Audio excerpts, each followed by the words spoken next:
Yeah. As I said, Madame Hortense, a French woman who was a cabaret singer in her youth.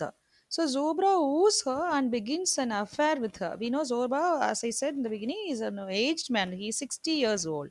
And he started to woo that in owner, Hortense, and begins an affair with her in the first meeting itself.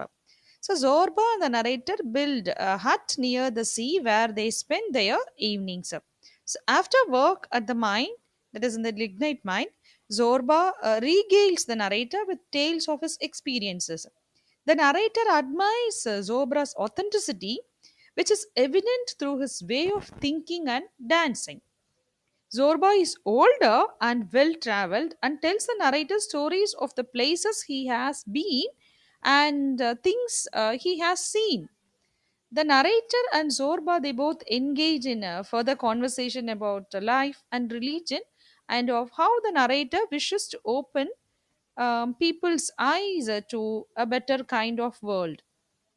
Zorba tells the narrator that the narrator tries his best to turn his food into God and becomes very frustrated when he fails. So, during their short meeting, not narrator Zorba, he observes a narrator and he says that though the narrator is an young man, he fails to enjoy the world, the real world, because he's a bookworm. Always he carries voluminous books in his hands and he is busy in reading books or just turning pages.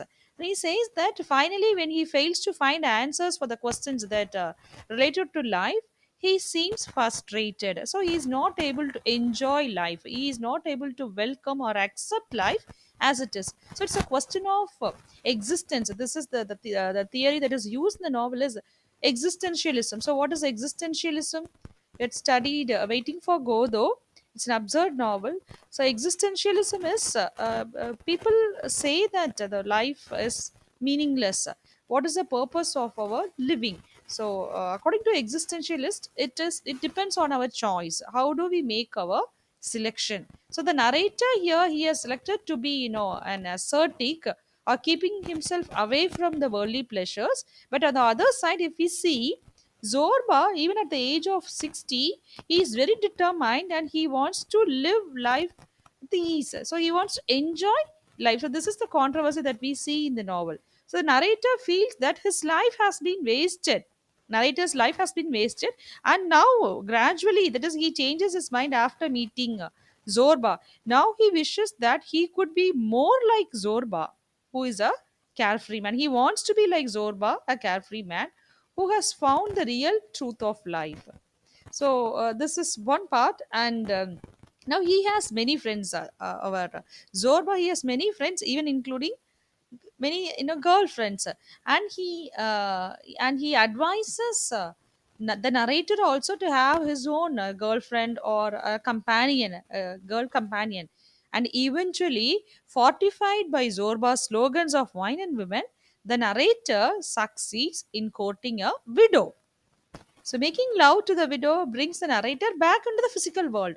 So, after a few days, the widow will be. This is the tragic scene that comes into the narrator's life, because after so many days, he finds a widow and he started to develop a love towards the widow. So, after a few days, the widow will be murdered by a vengeful mob who were angry at her role in a young man's suicide.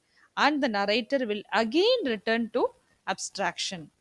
So this is a very important episode. That is, he will try to develop love towards a widow, but she will be murdered by an vengeful mob, and the narrator will again return to abstraction.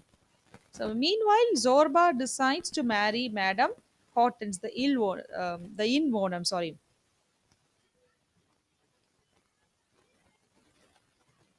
But she will fall ill and she'll die before they can perform the wedding. And their business becomes a colossal. That is a narrator and Zorba's business, their lignite business, will become a colossal disaster. But the men's friendship is so strong that they are beyond caring about financial ruin.